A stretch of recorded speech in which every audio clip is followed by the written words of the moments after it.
mon beau-père m'a frappé parce que je refusais de co-signer ses prêts. Et quand je me suis tourné vers ma mère pour chercher du réconfort, elle m'a regardé droit dans les yeux et m'a dit « Ne fais pas comme si c'était toi la victime ici. Restez avec moi pendant que je vous raconte ce qui s'est réellement passé. Et si mon histoire vous touche, n'oubliez pas de montrer votre soutien en vous abonnant, en likant et en partageant avec les gens qui vous sont chers.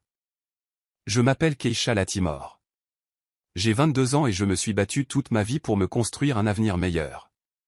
Je suis étudiante en soins infirmiers, le genre de personne qui croit au travail acharné et à l'indépendance. Mais avant d'en arriver là, la vie à la maison était un champ de bataille que je n'avais jamais demandé.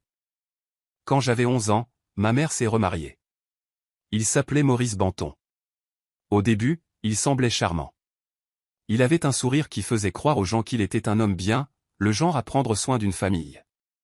Ma mère, Loretta, croyait qu'il était tout ce qu'elle avait attendu. J'ai essayé d'y croire aussi. Je voulais tellement qu'il soit le genre de beau-père qui m'encouragerait lors des événements scolaires, qui me soutiendrait quand j'avais des difficultés. Mais Maurice ne m'a jamais regardé comme si j'étais sa fille. Il me regardait comme un outil, quelque chose qu'il pouvait utiliser. Il faisait des petites remarques, me disant comment je devais penser à mon avenir, mais jamais de manière encourageante, toujours d'une manière qui le servait, lui. Il voulait que je grandisse vite et que je sois utile. Je me souviens encore de la façon dont il s'interposait entre ma mère et moi lorsque nous nous disputions. Il s'assurait toujours de retourner la situation pour que j'aie l'air d'être le problème. Et ma mère, elle, le défendait toujours. Quoi qu'il fasse, elle avait une excuse toute prête. Il ne le pensait pas, Keisha, disait-elle. Ou, tu es trop sensible. Au bout d'un moment, j'ai cessé d'attendre qu'elle prenne mon parti. Au moment où j'ai eu 18 ans, Maurice a commencé à montrer encore plus son vrai visage. Il s'est mis à parler d'argent tout le temps, prêt, crédit, affaires. Mais il ne me demandait pas conseil. Il voulait que je signe des papiers pour lui. Il n'arrêtait pas de dire « on est une famille ». La famille, ça s'entraide. Mais je savais mieux. Je savais que son « aide » signifiait que je serais coincé avec ses dettes pour le reste de ma vie. Plus je disais non, plus il devenait furieux. Ma mère ne m'a pas soutenu. Elle m'a traité de « radine » et d'« ingrate ». Comme si je les trahissais en protégeant mon avenir. Je me sentais si piégé, comme si les personnes qui étaient censées tenir le plus à moi étaient devenues des étrangères. Ce n'était que le début. Je n'avais aucune idée jusqu'où les choses iraient, ni à quel point ça ferait mal quand les gens que j'aimais le plus me montreraient qui ils étaient vraiment. Aussi loin que je me souvienne, Maurice ne m'a jamais traité comme sa fille. Pour lui, j'étais juste quelqu'un qu'il pouvait utiliser quand il avait besoin d'une faveur ou de quelqu'un pour couvrir ses erreurs. Il ne m'a jamais applaudi à l'école, ne m'a jamais demandé comment s'était passée ma journée. Il ne voulait que des choses de moi, et il m'a fait comprendre très clairement que ma valeur à ses yeux résidait dans ce que je pouvais faire pour lui. Ma mère, Loretta, rendait les choses encore plus difficiles. Quoi que Maurice dise ou fasse, elle le soutenait toujours. S'il me rabaissait ou essayait de me faire sentir petite, elle balayait ça d'un revers de main ou était même d'accord avec lui. « Keisha, tu réagis de manière excessive, disait-elle, ou « il essaie juste de t'apprendre la responsabilité. » J'ai commencé à me sentir invisible, comme si mes sentiments n'avaient aucune importance. C'était comme si ma mère l'avait choisi, lui, plutôt que moi. Et cette prise de conscience était plus profonde que tout ce que Maurice avait pu dire.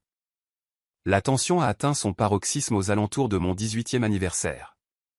Au lieu de célébrer cette étape importante normalement, Maurice a décidé que c'était le moment idéal pour me faire pression pour que je co-signe des prêts pour lui.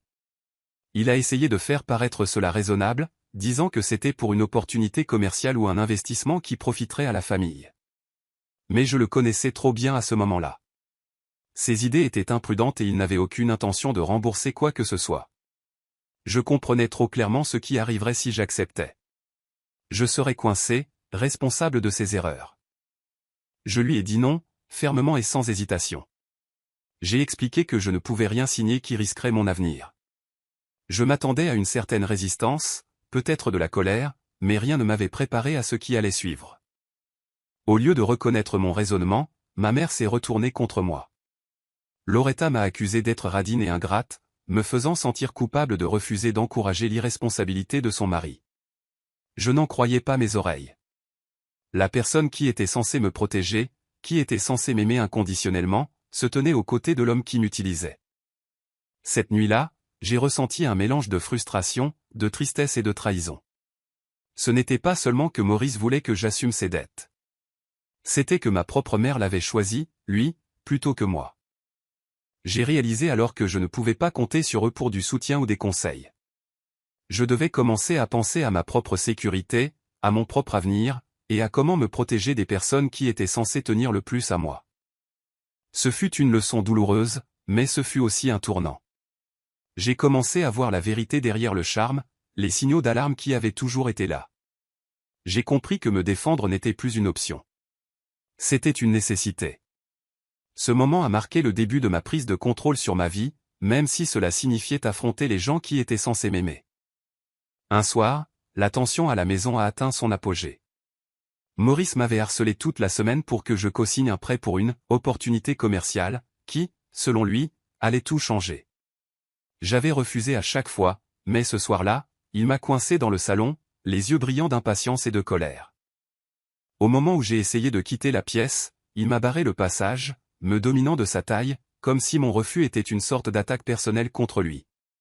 Il s'est penché près de moi, la voix basse mais aiguë, répétant sa demande. Signe le prêt de $20 000. Keisha, tu fais partie de cette famille. Tu es censé aider, dit-il, essayant de me culpabiliser, d'essayer de me faire sentir que je lui devais quelque chose. J'ai secoué la tête, refusant de céder. Ma voix était stable, bien que mon cœur batte la chamade. Non, Maurice. Je ne signerai rien. Je n'assumerai pas la responsabilité de tes erreurs. Cela n'a fait que le mettre davantage en colère. Soudain, sans aucun avertissement, il m'a giflé en plein visage. Le son a résonné dans la pièce, sec et terrifiant. J'ai reculé en titubant, choqué, plus par le fait qu'il avait franchi une ligne que je n'aurais jamais cru qu'il franchirait que par la douleur physique. Ma joue me brûlait, mon esprit s'emballait, et j'ai ressenti une prise de conscience froide et profonde que l'homme que j'avais été forcé d'appeler beau-père n'avait aucune limite lorsqu'il s'agissait de me contrôler. Avant que j'aie pu me ressaisir, ma mère est entrée.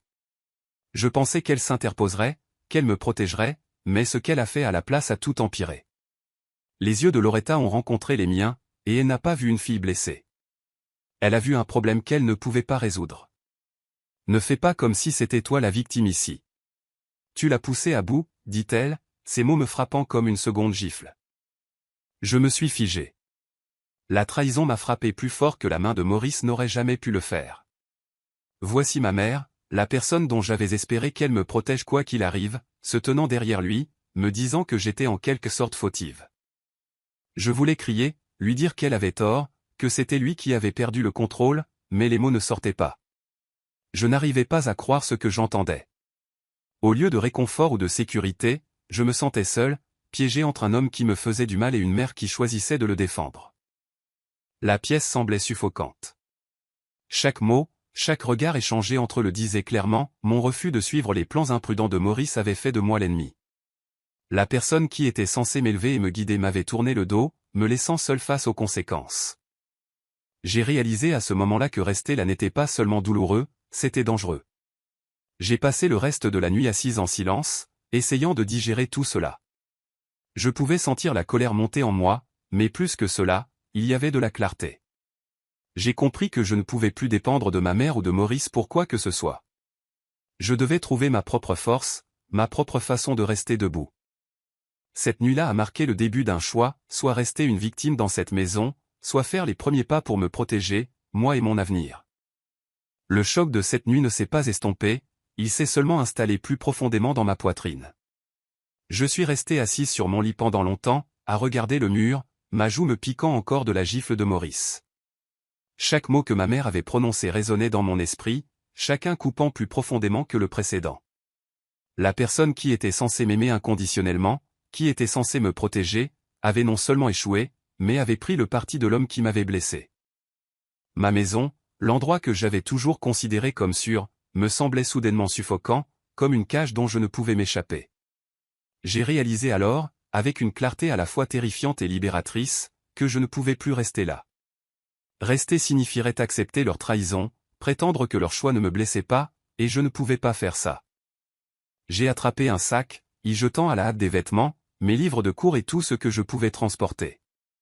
Chaque mouvement était alimenté par un mélange de peur, de colère et de détermination. Je ne savais pas ce qui m'attendait de l'autre côté de cette porte, mais je savais que ce devait être mieux que ce que je vivais. J'ai appelé Chandra Ellis, mon amie la plus proche, et elle n'a pas hésité. En quelques minutes, elle était à ma porte, m'aidant à charger mes affaires dans sa voiture. Sa présence était un soulagement dont je n'avais pas réalisé avoir désespérément besoin. Elle n'a pas posé de questions ni jugé. Elle m'a simplement ouvert sa maison et ses bras, et pour la première fois cette nuit-là, j'ai ressenti une petite lueur de sécurité. Une fois à l'intérieur de l'appartement de Chandra, je me suis effondré sur son canapé et je me suis laissé aller.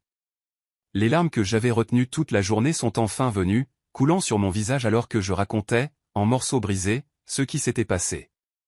Chandra s'est assise à côté de moi, me tenant dans ses bras, me laissant pleurer, murmurant que ce n'était pas de ma faute, que je ne méritais rien de tout cela. Ses mots étaient doux, réconfortants, et pourtant ils portaient un poids de vérité que j'avais besoin d'entendre. Je n'étais pas à blâmer, et je n'avais pas à rester là où je n'étais pas valorisé. Alors que la nuit avançait, je n'ai pas pleuré seulement pour la gifle, mais pour tout ce qu'elle représentait. Les années à me sentir invisible, les innombrables fois où ma mère avait choisi Maurice plutôt que moi, et la réalité de ce que la famille pouvait parfois être. J'ai pensé à la vie que j'avais imaginée pour moi-même, et j'ai réalisé que si je voulais ne serait-ce qu'une chance de liberté et de bonheur, je devais couper les liens qui me rattachaient à leur toxicité, du moins pour l'instant. Au moment où j'ai enfin arrêté de pleurer, l'épuisement avait pris le dessus, mais avec lui venait une résolution que je n'avais jamais ressentie auparavant. Je me suis juré que je n'oublierais jamais ce qu'ils avaient fait, et plus important encore, que je ne leur pardonnerais jamais cette nuit.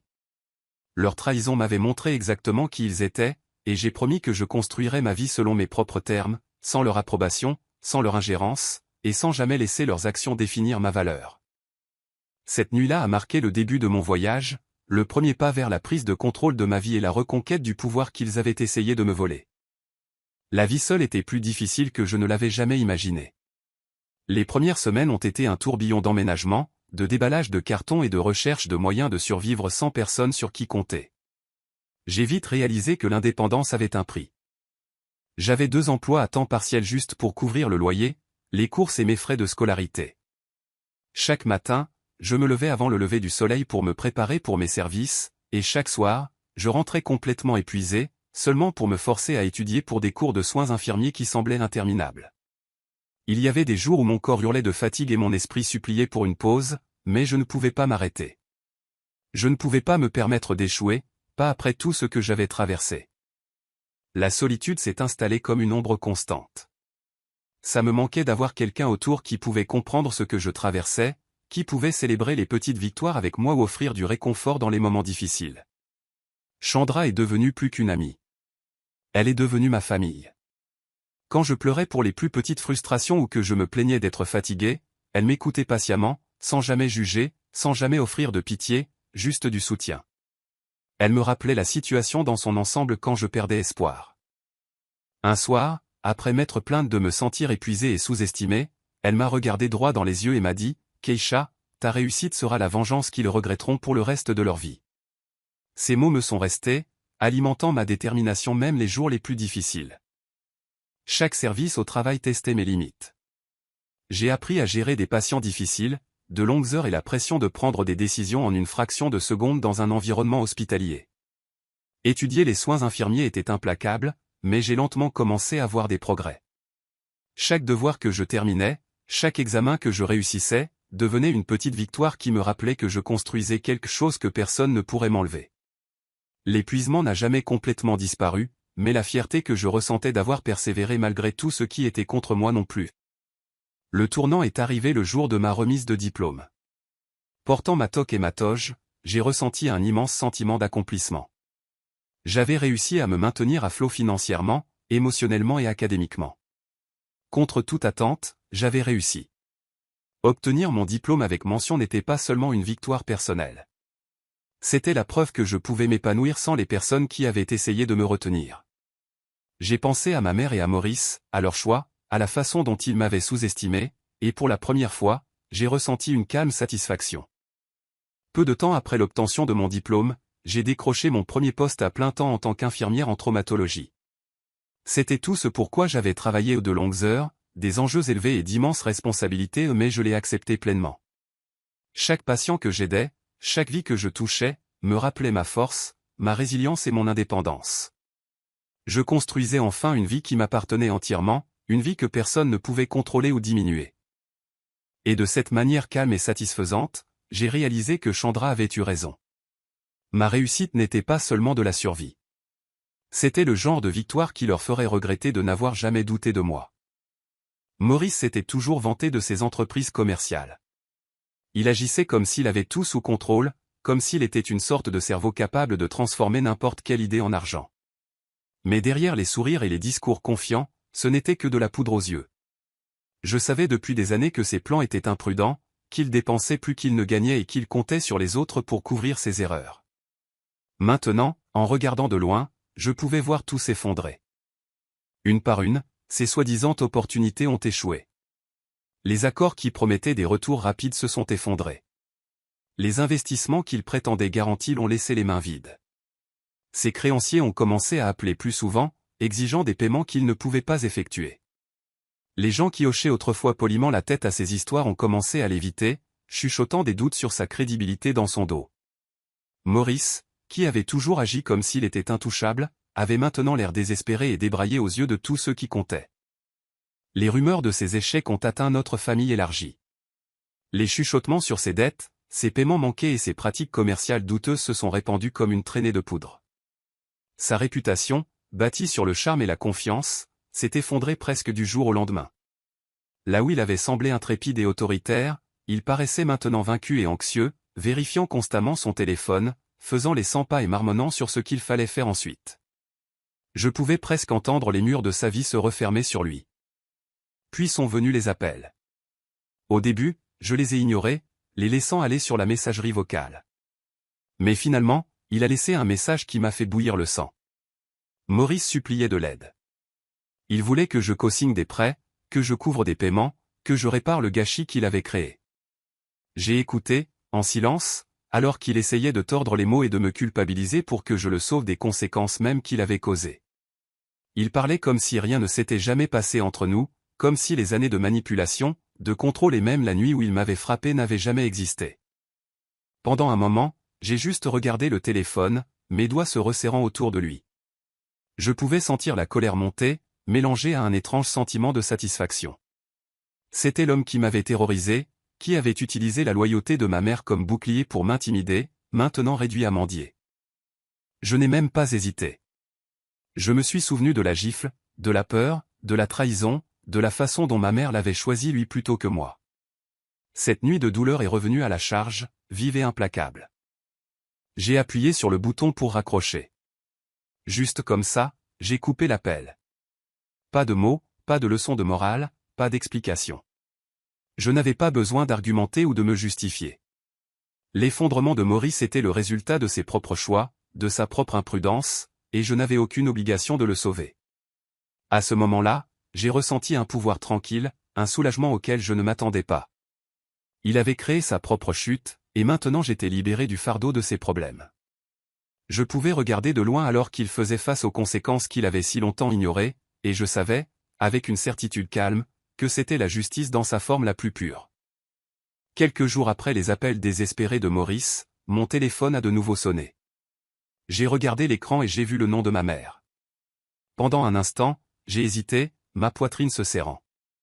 Une partie de moi voulait l'ignorer, mais une autre partie, celle qui se souvenait encore de toutes les années d'amour que j'avais autrefois ressenties pour elle, m'a fait répondre. Keisha, s'il te plaît. Sa voix tremblait à l'autre bout du fil, presque méconnaissable. Elle était chevrotante, suppliante, le genre de voix que je n'avais pas entendue depuis des années. J'ai besoin que tu nous aides. Les factures, la maison, tout. Nous ne pouvons pas gérer sans toi. Elle semblait désespérée, et pendant une fraction de seconde, j'ai senti le vieil instinct de m'inquiéter me tirailler. Mais les souvenirs étaient trop forts pour être ignorés. Je me suis souvenu de la main de Maurice sur mon visage, de la sensation de brûlure, et surtout, des mots de ma mère alors qu'elle regardait la scène. Ne fais pas comme si c'était toi la victime ici. Tu l'as poussé à bout. J'ai pris une profonde inspiration, me ressaisissant. Maman, dis-je, ma voix calme mais ferme. Le jour où tu l'as regardé me frapper et où tu l'as défendu, tu m'as perdu. Ce n'était pas juste un moment, c'était un choix. Et ce choix m'a dit tout ce que j'avais besoin de savoir sur ma place dans cette famille. Je l'ai entendu halter à l'autre bout du fil, le son lourd de choc et de culpabilité. Ses larmes ont commencé à couler, audibles même au téléphone, et j'ai ressenti une lueur de quelque chose que je n'avais pas ressenti depuis des années, de la pitié. Mais ce n'était pas pour elle. Je n'ai ressenti aucune chaleur, aucun soulagement, aucun attendrissement. Tout ce que je ressentais, c'était de la résolution. J'avais passé trop de temps à essayer de me protéger émotionnellement des personnes qui étaient censées m'aimer inconditionnellement. J'avais survécu à sa trahison, et j'étais devenue plus forte grâce à cela. Elle sanglota, suppliant à nouveau. « Keisha, je suis désolé. J'avais tort. S'il te plaît, aide-nous. Je ne peux pas faire ça sans toi. » J'ai écouté en silence, laissant les mots me submerger sans les laisser atteindre mon cœur. Je n'avais pas besoin de ses excuses, et je n'avais pas besoin d'expliquer pourquoi je ne pouvais pas l'aider. La ligne était lourde de silence, puis j'ai finalement parlé à nouveau, doucement mais distinctement. « J'ai fait mon choix, maman. Je ne peux pas te donner ce que tu veux. Tu as montré clairement qui comptait pour toi quand c'était le plus important. Ce n'est pas mon fardeau à réparer. » Ses pleurs ont continué, mais j'avais déjà pris ma décision. J'ai raccroché, laissant l'appel se terminer avec le son de son chagrin résonnant à mes oreilles.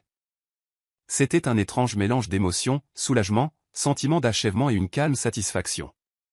Pendant des années, je m'étais laissé blesser par leur choix. Mais maintenant, je me sentais intouchable. À ce moment-là, j'ai réalisé quelque chose d'important. Le pardon n'était pas à moi de le donner, et l'amour n'était pas une exigence. Ma mère avait fait son choix, et j'avais fait le mien. Je n'avais pas besoin de son approbation, de sa validation ou de sa gratitude.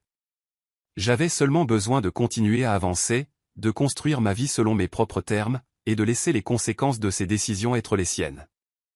Cet appel était la confirmation finale. J'étais libre, résolu, et non plus son enfant à manipuler.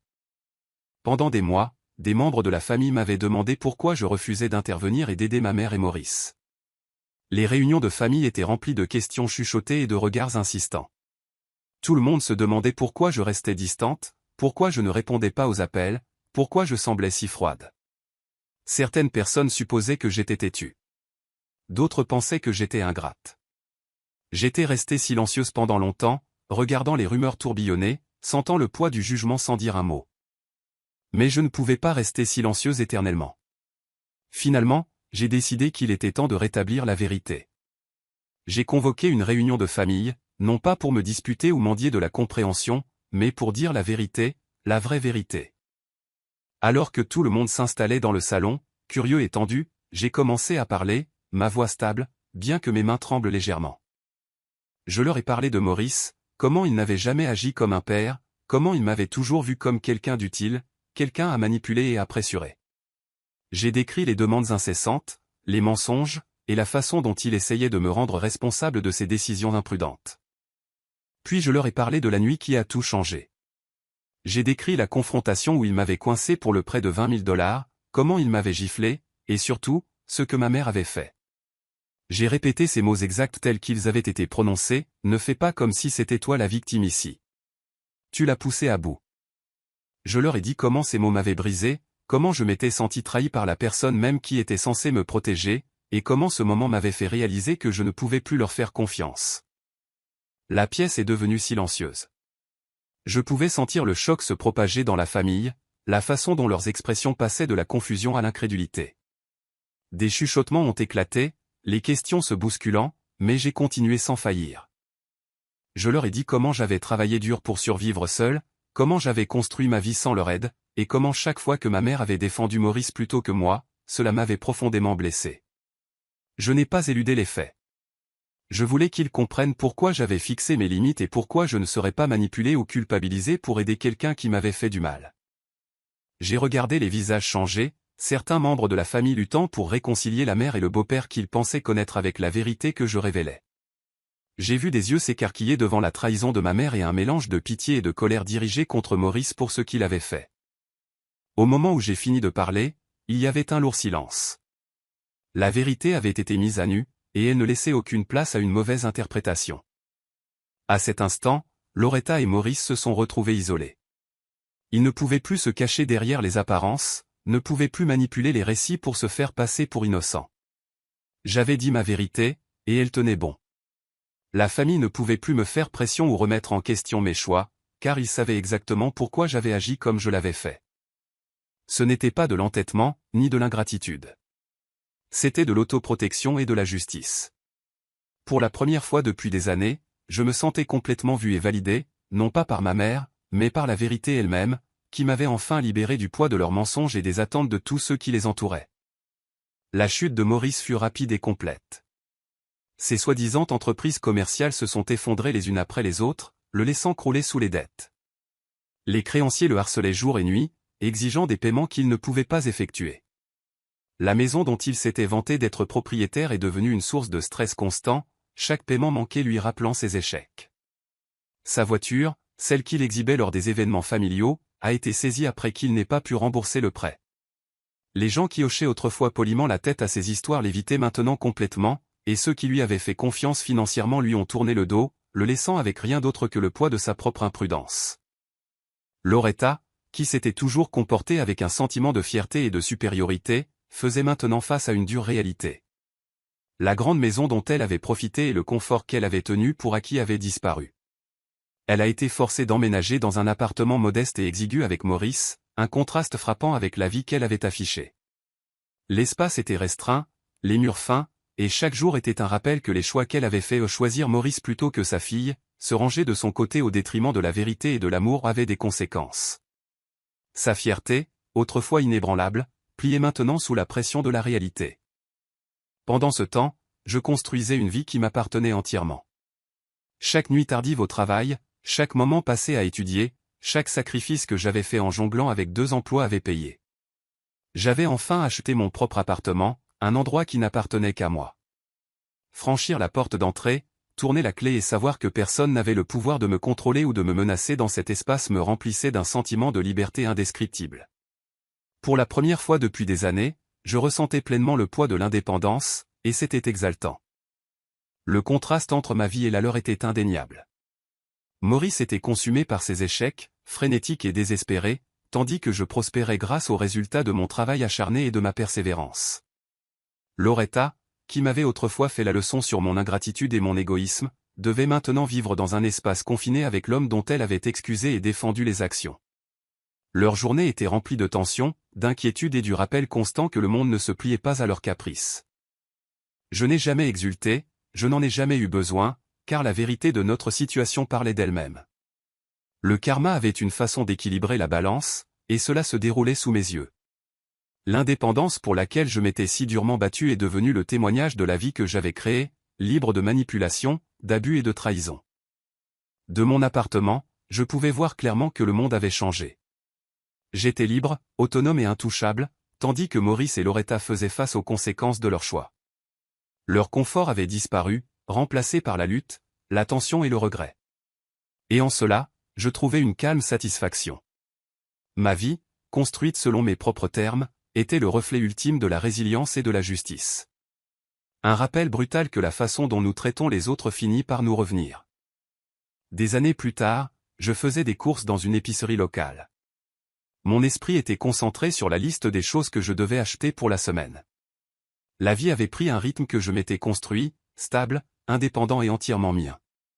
L'appartement que j'avais acheté était un sanctuaire, un espace où je pouvais vivre sans peur, sans jugement, sans la manipulation de personne. Je me déplaçais dans les allées, confiante et calme, quand quelque chose, ou plutôt, quelqu'un, a attiré mon attention. C'était ma mère, Loretta. Elle avait l'air complètement différente de la femme que j'avais connue. La prestance fière et autoritaire avait disparu, remplacée par quelqu'un d'usé, vieilli avant l'âge. Des rides de stress creusaient profondément son visage, sa posture était légèrement affaissée, et ses yeux portaient un mélange de surprise et quelque chose comme du regret. Elle ne s'attendait pas à me voir, pas ici, pas maintenant. Je l'ai regardée hésiter, ne sachant pas si elle devait s'approcher de moi ou battre en retraite.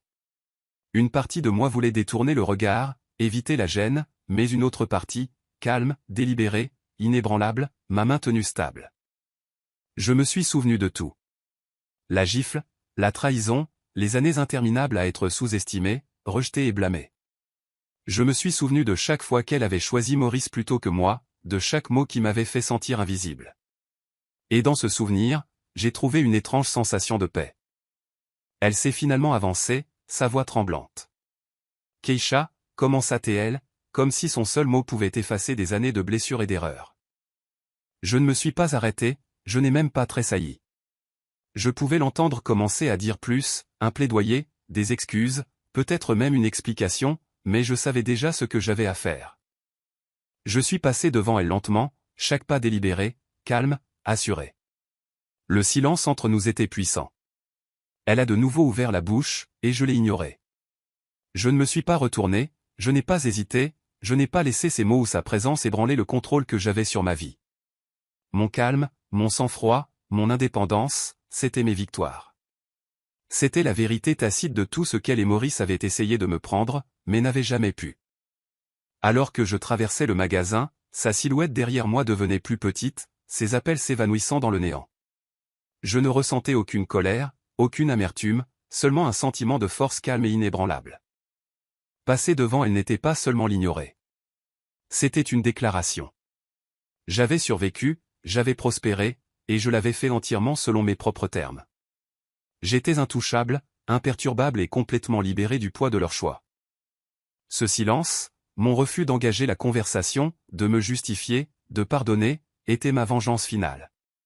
Elle n'était ni bruyante ni dramatique. Elle n'exigeait ni confrontation ni dispute. C'était simple, puissante et absolue. Je me suis éloigné en sachant qu'elle ne pourrait plus jamais me contrôler, jamais me manipuler, et jamais diminuer la vie que j'avais construite. Ma marche calme et assurée devant elle disait tout ce que les mots n'auraient jamais pu dire. Et dans cette victoire silencieuse, j'ai ressenti un sentiment d'achèvement que je cherchais depuis des années. J'étais libre, intouchable et enfin en paix. Qu'auriez-vous fait si vous aviez été à la place de Keisha? Seriez-vous passé devant votre propre mère après tout cela, ou auriez-vous essayé de la confronter une dernière fois? Partagez vos réflexions dans les commentaires, je veux vraiment savoir ce que vous en pensez. Et si vous aimez les histoires de vie puissantes comme celle-ci, assurez-vous de vous abonner et d'activer la cloche de notification, pour ne jamais manquer une nouvelle publication.